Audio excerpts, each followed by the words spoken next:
What is going on, everybody? We are here today with Mr. Nick Brown. We're going to talk a little bit about his agency. Nick, can you hear me?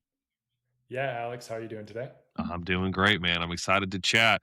We'll just hop right into this thing. I know you're coming off a nice little beach vacation. You're getting into work mode, so we're going to hit you with some questions right off the bat. Can you tell us a little bit about your agency, what you do, who you serve, all that good stuff?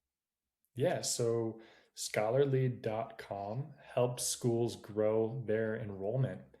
More specifically, we help public charter schools to grow their enrollment. We've been doing this work since about 2019 and has been really fun to fine tune the offer.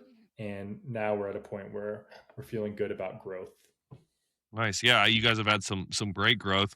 I know you said you've been working on it since 2019. We've been kind of hanging out doing our thing for about a year now. I think it was like February, March of last year is Yeah. when you first hopped in our program. I wanna start with the end, and then we'll kind of work our way towards there. So, can you tell us kind of what level of growth you've had? Maybe not just like how much money, your cash, or whatever else, Sure. but maybe how your margins have changed, your pipelines changed, your confidence around your agencies changed. Can you kind of take us from a year ago to where you are now? How's the growth been? Yeah, it's amazing. So we just wrapped up our financials for Q1 and we grew year over year by over 100%. So that was massive. In Q1, we also added two new full time team members and we just sent out an offer letter for a third to join us in early May. Nice. So that's been really massive to grow the team as we've grown our client base to also grow the team so that our clients can have an awesome experience and be satisfied and be retained. So it's really been fun. This is year like 10 for me in entrepreneurship. And I feel like this is one of the first times when we found like awesome product market fit, Yeah. so to speak. Yeah, that makes sense. So you said you've been doing Scholarly since 2019, but just in this last year, I mean, you've had 100% growth, right? I'm not the best math guy in the world, but that sounds like you've doubled the company, year over year. So what do you attribute to maybe you mentioned product market fit, but like what do you attribute to that massive amount of growth in that short amount of time? Yeah, absolutely. Uh, well, I think our my business partner and I started our first agency together. I started doing it in 2017. He joined in 2018, and really my first client ever. I was doing hourly work for, and I was just like, Sure. whoever is going to hire me, I'm just pay me this per hour, and I'll do it. I had no business plan at all. I was just like, I want to try some things. I came out of being a teacher, and I was like, I want a new career. So I had no business plan. Now, when we started with Scholar how that happened was my business partner's old math teacher had started a public charter school, and they came to us during COVID. They were doing great things for kids. We're doing awesome test results and things like that, but they were struggling with enrollment, and they said, "Can you help?" Now we've been doing digital now for 2 3 years, and we're pretty good at it, especially on the paid ad side. And we said we can try, and so we started executing for them. We were doing a lot of lead generation ads and found some pretty encouraging results and helped them grow their enrollment in that first year. We discovered that it wasn't just lead generation that was the problem, that was really conversion, and that what a lot of schools were trying to solve for was actually a sales issue. So we kind of build like a sort of sales and marketing engine within schools. And so really drilling into that pain point has been so critical, and focusing on enrollment for our schools as we've gotten deeper into this has been a really big issue, has been a really big reason for our growth, just like continuing to focus on enrollment, mentioning that in every single call we have with our client. So keeping the main thing has been great for growth. And as a result, our schools have flourished, and it's a very non-competitive like environment. So the schools like to refer other schools to us. So that's been a massive way that we've grown. Yeah, that makes sense. So what I'm hearing you say is that, it started out with like, hey, we're going to get you more just like the lead side of things, but then you realize leads are not what people want. They want the full enrollment, right? They want the sale, which makes sense. I think that's true for what you do and for what any agency that drives leads. It's like no business wants leads; they want the customers, the clients, whatever else. And so you took full ownership of the true outcome that those people want, and because of that, you've now had to dial in the service, made it more valuable to get them the ultimate outcome. Whereas anybody could sell leads, but it's if we're getting you the thing that you really want, then it makes you more valuable to them and probably a lot more indispensable. Yep, that's right, Alex. You nailed it. And we can't sell the entirety of the outcome because every school has a really unique enrollment process. Each of their charters or their districts requires certain, immunization records, you know, IEP records, things that we can't collect and don't have the know-how, but we get that lead generated. We have like a proprietary CRM that we built that's really lightweight that schools can learn instantly. And then we help nurture that lead with emails and calls and things like that that get the parent really warmed up and interested. And we help schedule tours and things like that. And then the school kind of takes it across the finish line. So that's how that relationship works. We can't guarantee the full outcome, and Sure. that's been something that you've taught me really well.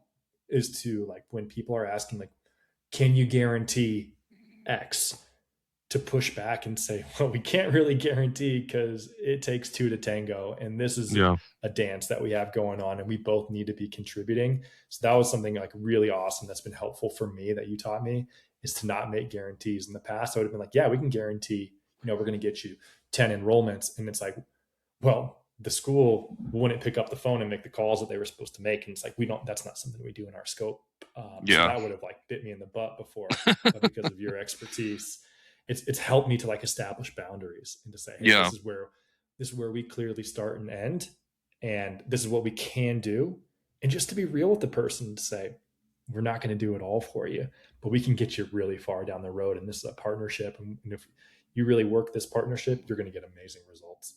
Yeah, that makes sense, man. Especially on like, you know, guarantee what you can control, right? It's like, hey, I can guarantee that we're gonna put this place process, or I can guarantee we're gonna nurture these people. I can guarantee that you're gonna have the leads or whatever else. But at the end of the day, it's up to you to close the deal. And so, you put your money in the hands of people who are responsible for things you don't control. Then obviously that's gonna put you in a tough spot. So, what I'm curious about is like, how has your offer or what you're selling to these people developed over time? Because Yeah. and just on that point, like you said, hey, we feel like we've really hit this like product market fit. So maybe how did your offer develop over time to the point to where you felt like maybe we didn't have product market fit, and now we're just like, because not to put words in your mouth, but I remember on the last call we had, you were saying, I got so many people knocking on my door right now, I got to find more people to service these people. Yeah, that's right. So let's back up to probably 18 months ago. We were still building offers custom every single time, where we'd say, hey, a school would come in, they'd say, hey, we need 100 enrollments in the next 4 months or something like that, and we would build an offer, and then we'd send it to them, and we had some parameters for doing it. But my business partner and I were doing those kind of independently, so that would look different from me to him, and so the scope would look different, the lead delivery amount would look different, the margins that we had baked in would look different. And we were like, oh man, this isn't working, because it takes us multiple hours to put every single proposal together.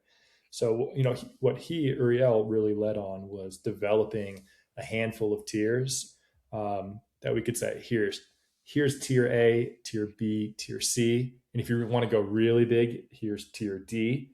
And then what we've also developed, and then so we started putting those out, and we instantly started to see more people converting, and like our sales velocity just ramped up. No Yeah. more custom plans. Like a client says yes on the call, they're getting paperwork that day, and they're sometimes even authorizing it, an hour after the call, which is just amazing velocity.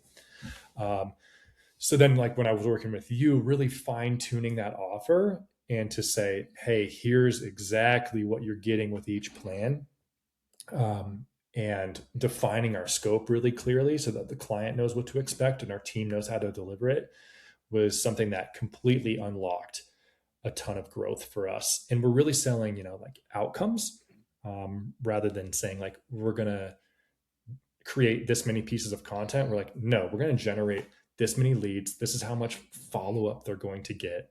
That's been a really key differentiator in creating those packages. Yeah, that makes sense.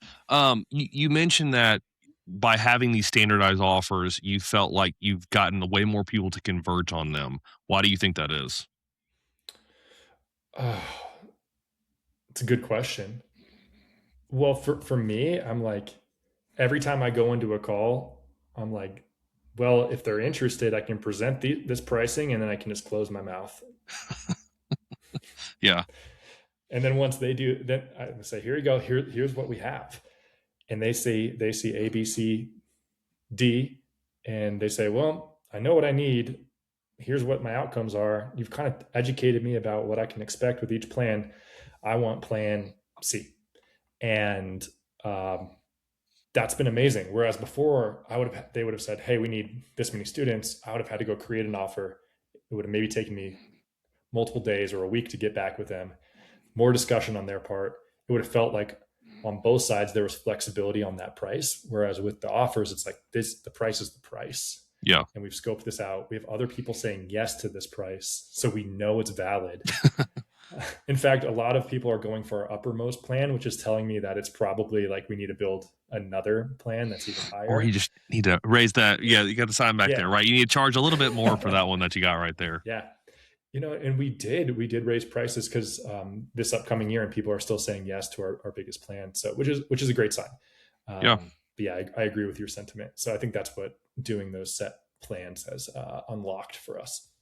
Nice. So I was going to ask you how you decided or landed on this particular market. But you mentioned that you used to be a teacher. You talked about kind of it was just you. So almost it's like you kind of fell into it. Maybe I'm just undercutting how that selection process. But how do you feel like you landed on what you're doing now? Yeah. So yeah, being a teacher was really important. So I taught at a public school in Mississippi through Teach for America, and loved my students. And at the same time, the school struggled a lot. Then one summer, a friend encouraged me to go teach with her at a public charter school down in New Orleans. So made the drive and got to see how great a lot of public charter schools are. So students were coming from very similar backgrounds as the kids who I taught in Mississippi, but their outcomes were way better. So that Mm, really inspired within me this passion for education and a desire to help great schools grow. So education was always an interest area for me post teaching. And then when Uriel's former teacher who started the school came to us, I'm like, oh, this is really cool. And then we were like, all right, let's try it for them. So we was really like in the weeds trying to make this work for University Prep is the name of the school, and it went pretty well. And so from that point, it was like this seems to be a natural fit. I've worked in education, my business partners, got great connections in education. Like let's keep doing it. And so that's basically the genesis of how Scholar Lead came to be. mm. That's interesting. Do you find that your like natural? I mean, you were a teacher. You're obviously interested in the education system. Do you find that your interest in the clients that you serve helps progress the agency more, makes you more interested in or invested in their outcome, makes you work harder? I guess what I'm asking is, you're interested in the clients. You didn't just pick a random thing and say, "Hey, manufacturing companies because they make a lot of money," right? Do you feel that helps with the way that you are able to progress? For sure. I like to do work that like lights me up internally. Mission driven work is really, really important to me. So like I care about the schools. The schools are like doing really great things for kids. Like we want to help them grow. So we have a school in Texas that we just started working with on Monday, and the person who's founding it was like the lead like teacher or a dean in the entirety of his district. And so like I know he's going to have a great school. One of our clients is actually somebody who I taught with when I was a teacher in Mississippi, and like she's done amazing things in the previous roles, and she's opening this fall. So they were actually able to open. We helped them get like 70 students, and so we really unlocked growth for them and are going to are going to help them open on their first day. And I know they're going to do great things for kids. So like that's really cool to see, because a lot of schools are struggling, both public schools, public charter schools and private schools. So to like inform parents about the great options that are in their area. And when you can present, here's why this school is so great and why your student would like to go here rather than like go to a failing school, like every parent should be aware of that. So I love that aspect of helping kids, helping parents, communities, and then school leaders. Yeah, I've never been on one of your sales calls, but I would venture to say that the enthusiasm that you have about this helps. At least now you have so many great results or whatever else that people probably just lay down on the sales call because they know you're so good at what you do. But I would imagine in the beginning, middle, whatever else, that enthusiasm comes out. And so I would almost guarantee that prospects can feel how much conviction you have about what you do. And, we say this all the time. Sales is nothing more than the transference of trust and the transference of conviction. If people believe that you will do the thing that you say you will do, and I think that because you care so much about this, I'm sure prospects can feel that. So anybody who struggles with sales, probably the first question to ask is like, do you have that lack of conviction? Whereas someone like yourself obviously does not. So just kind of an interesting Yeah. thought that I had as you were talking about this. No, for sure. So, I was on a call with a school leader, a different school leader in the Austin area. And she was talking about how discouraged she was working with other agencies and other companies. And I just felt so bad because I'm like, I can't believe that they never promised you like results. They just said, hey, we're going to work together. Here are the things we're going to do. And like they did those things, but didn't get you the results that you needed. And then, I was like, here are the results that we're going to get you. And like, this is how it's going to help you. And she became a client in the last, couple weeks. And we're like, I just want to deliver for her because she's been burned before. And I'm like, I don't want that to happen. Like what we say we're going to do, we're going to do. And what's interesting for a lot of our clients is like, I referrals have been such an important way for us to grow. So a lot of people trust the administrators or school leaders who are like, we work with Scholar Lead. You got to work with them. They're awesome. So rather than me hop on, even though I have education experience and I'm passionate about it, when, Dr. Chrissy Keck at the Meliora School says, you got to work with Scholar Lead. They helped us open in our first year. Like that is what speaks volumes. Yeah. And that is what helps close clients for sure. Yeah, and those are people are going, how do I get more referrals? How to do stuff like that? It's like it all starts with doing great work. And doing great work starts with I care about the clients. And so I think in a Yep. world where, especially online, Instagram, Twitter, whatever, everybody's so how do I close more deals? How do I make and trust me, we love that type of stuff too. But so much of that is a flywheel from doing great work, which starts with caring about your clients, which obviously it's Yep. very clear that you have a very servant heart about you. And that obviously shines through what you do. Yep. Absolutely. I Nice. Well, agree. that's cool, man. So we've talked a little bit about how your offers have developed. We talked a little bit about sales. Most of your stuff now is coming from getting some referrals. A little bit. Do you do anything else besides referrals? I know you run ads for the clients. I don't know if you run ads for yourself or like where are most of your leads coming from right now? Yeah, it's a great question. Okay, so yeah, referrals are our number one engine. And side note, like measuring customer acquisition and CAC is so important in my opinion. So we have like a tracker. We haven't updated it in like a handful of months, but we will. But yeah, measuring that is important. Referrals are number one. Conferences are actually number two for us. Interesting. So this is a very relational business. Like there's probably 80,000 prospects total for us. That's Yeah, like board not a huge market. members, not a huge market as well. So that's kind of why we've avoided the paid ads side of things is because we're like, it's 80,000 people most likely. We'd be better off sending like, when we haven't done it yet, but like cold email or mail if we really wanted to get out there. But like, we're like, no, let's focus on conferences, build relationships, hop on demos. So my business partner has been really good about like with our conference follow-ups, we have like an exhibit booth and we like throw parties.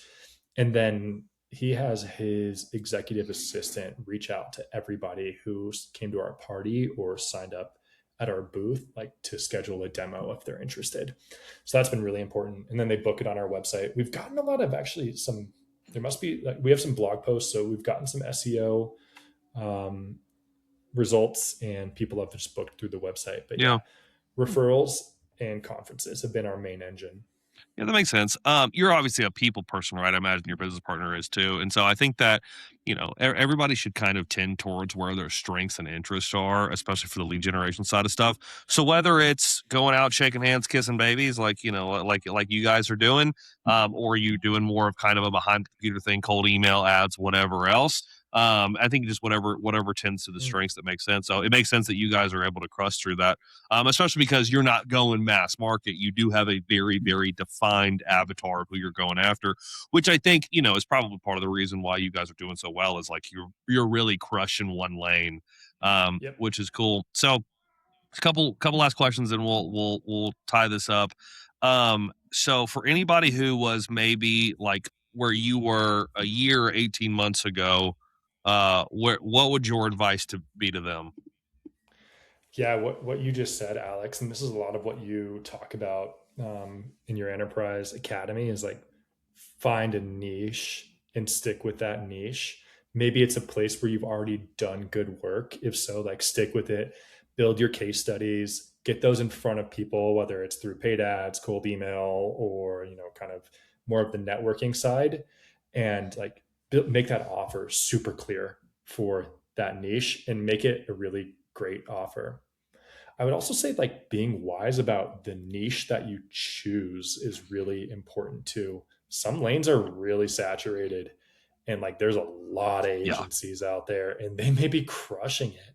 Like they may be doing really, really great stuff. So as you know, Alex, I have like Effect.org still, which is the original agency. And so sometimes I find that we're a little spread thin. And sometimes if we're going for a certain niche, but we have some case studies, but not a ton, like we're probably going to get beat out for the business, which I'm like, but with Scholar Lead, it's like a lot of people are viewing us as like the best offer and the Yeah. best company out there right now. And just the night and day difference that makes, and having a niche, having an offer, and like really building it out is critical. So that's what I would say for Yeah. folks who want to level up. Work with Alex too, Yeah, it because he makes will a lot help of you sense, get your man. offer. Oh, I'm sorry. Go ahead. I Yeah. didn't mean to cut you off.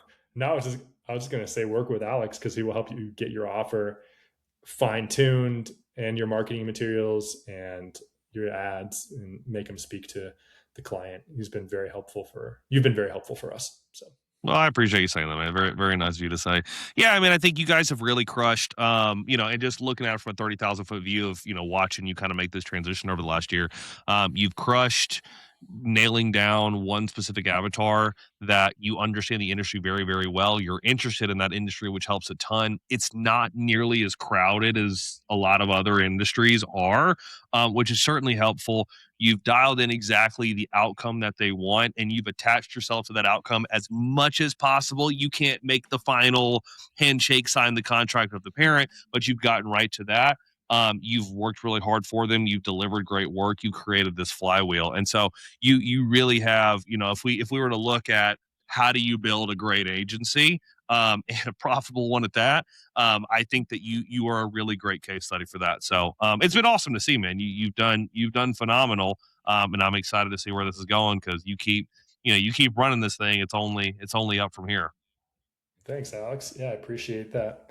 The other thing I would like just want to emphasize for folks is to like not be afraid of hard conversations, especially if you have a co-founder. So my co-founder and I have had to have like hard conversations where we're like sorting out and things related to like our pricing, related to like what we think the best avenue is, how we get more leads in the door, whether we should do parties or whether we should do conferences or something else.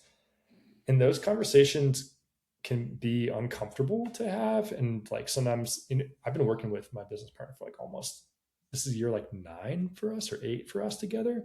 So it doesn't actually make the conversations any harder, any easier. In fact, it might make Yeah. them harder. Like you've known someone for a long time, and like you've kind of you like don't want to reach a spot of complacency where you're like,